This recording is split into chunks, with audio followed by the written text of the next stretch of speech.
Bugün Azərbaycanda Amerika Yahudi təşkilatlarının rəhbərlərinin görüşüdür. Ölkənin başçısı ilə tanıdığımız Mastercard, Visa, Boeing, Coca-Cola və sair tanınmış şirkətlərin rəhbərləri iştirak edir. Görün ki, bilirsiniz, Amerikanın biz dediyimiz kimi illərdir bunu aparıcı təşkilatların rəhbərləri Yahudilərdir. Bu bir daha bunun göstəricisidir. Mən nəyə deyirəm bunu? Bu Azərbaycan son dönəmdə Azərbaycan nazirləri İsraillə əməkdaşlıqlar imzalayır, əks tərəfin səfərləri baş verir. Düz deyərsiniz, bu nə yaxşı, nə gözəl texnologiyalar, İsrail, çiplər və s. bu cür əlaqələrdir. Yahudi diasporası bizə lazımdır, nə gözəl. Bu kənardan yaxşı görünə bilər, amma əslində isə bu heç də yaxşı deyil. Çünki biz görürük ki, Azərbaycan yavaş-yavaş bir ölkənin, bir belə deyək, ölkələrlə daha çox belə deyək, bir böyük bir diaspora mı deyək, müasir dildə, qövmün mü deyək, qədim dildə bir nəzarətinə keçir. Bu qövmün də, diasporanın da, təşkilatında, adı necə istəyirsə adlandıraq, adı Yahudidir, Siyonistdir. Yəni bunlar Yahudi Siyonistlərdir, özləri bunun fəxrinə deyirlər. Bunlar da bir nömrəli İslam düşmanlarıdır. Bunlar da bunu da gizlətmə, fəxrlə bunu deyirlər. Və amaclarının da onlarla qızıl alması odur ki, sonda müsəlmanları bütün yer kürəsində məhv eləməkdir. Bunu da açıq dilə gətirirlər öz kitablarında, öz saxta kitablarında. Çünki yeganə doğru kitab Quran-ı Kərimdir. Quran nazil olandan sonra digər bütün kitablar artıq öz doğruluğunu itirdi. Çünki el olmasaydı Quranın nazilinə ehtiyac olmazdı. Və Azərbaycanın bu dönəmdə belə özünün tam olaraq Yahudilər tərəfindən satın alınması heç də yaxşı şey deyil. Yəni, istər dini, istər tarixi baxımdan biz görürük ki, Yahudilərlə münasibətlərin, Quranların sonu yaxşı olmayıb. Burada qazanandan bir tək Yahudilər olur. Bizim hakimiyyət bu saat büdcədə pul yoxdur, çətin durumdadır, pul istəyir, pul dalınca qaçır. Birinci getdilər ərəblərin yanına, hətta ərəblər belə görür. Çox da deyəsən bunlara sıcaq yanaşmadılar. İndi təzədən Yahudilərlə işbirliyinə giriblər hər cür və ölkəni Yahudilər, Siyonistlər tərəfindən satın alınma prosesi gedir. Bizə hansı dönəmdə ki, İsrail müsəlman ölkələrinə düşmən kəsir və Qəzzədə olan müsəlmanlara soyqırıb aparır. Belə bir dönəmdə Azərbaycanın belə Yahudilər tərəfindən satın alınması heç də yaxşı şey deyil. Nə Azərbaycan üçün, nə də ümumiyyətlə region üçün. Düzdür. İndi Azərbaycan hakimiyyəti deyə bilər ki, neyə bilərsən? Ey rəzil məxluq. Məsəl üçün, indi mənə baxa, bu çıxışım gedəndən sonra, oturarlar belə bəlkə qabaqlarına çıxdı. Ey rəzil məxluq, neyə bilərsən, deyə bilərlər. Nə edə bilərsiniz, deyə bilərlər. Bu saat bunlar özlərini zirvə nöqtəsində hesab edirlər.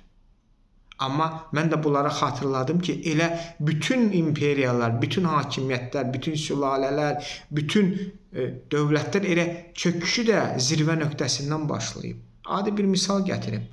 Osmanlı zirvə nöqtəsində olanda Osmanlı yataqanları Viyana qapılarına artıq döyüləndə Fransa ilə Osmanlı arasında bir müqavilə oldu. Tarixi o kapitulant müqavilə kimi keçdi. Nə idi? Osmanlı xüsusi imtiyazlarına fransız tüccarlara imkan verdi ki, Osmanlının bütün belə deyək, sahil şəhərlərində, Osmanlının digər ərazidə rahat şəkildə ticarətini eləsinlər. Xüsusi imkan yaradılar fransız tüccarlarına. Və bununla da Osmanlı vaxt pik nöqtəsi idi. Və Osmanlı fransızları öz imperiyasını satın verməmişdi. İndiki bizim hakimiyyətdən fərqli olaraq biz necə ölkəmizi satın veririk Yahudilərə, Siyonistlərə, necə istəyirsə adlandıra bilərsiniz.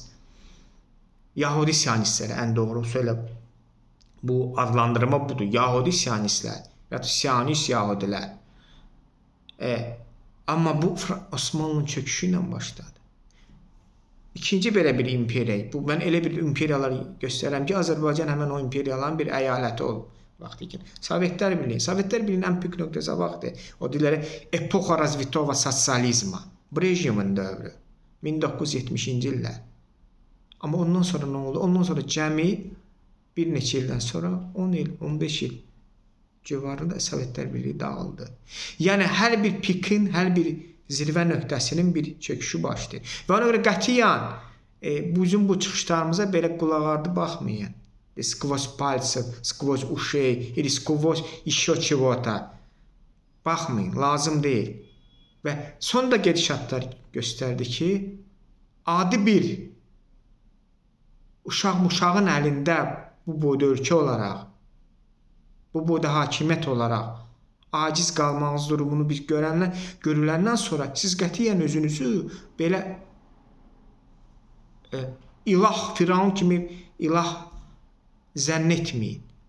Əksinə nəticə çıxarıb dövlətin təhlükəsizliyi haqqında fikirləşin və dövlətin təhlükəsizliyini başqa bir sənin həm dinivə, həm irqivə, həm milliyyətivə düşman olan bir qövmə, dövlətə, təşkilata, diasporaya nə istəsən bunu adlandıraq. Dünya Yahudiliyi də deyə bilərsiniz, Siyonistlər də deyə bilərsiniz, İsrail də deyə bilərsiniz. Bunlara belə satın vermək nə amallar olsun, biz texnologiyalar əldə edəcəyik, çip əldə edəcəyik, büdcəmizi dolduracaq, fərq etməz. Nə amallar olsun, onlar da uşaq deyirlər. Deyir, pulsuz pendir ancaq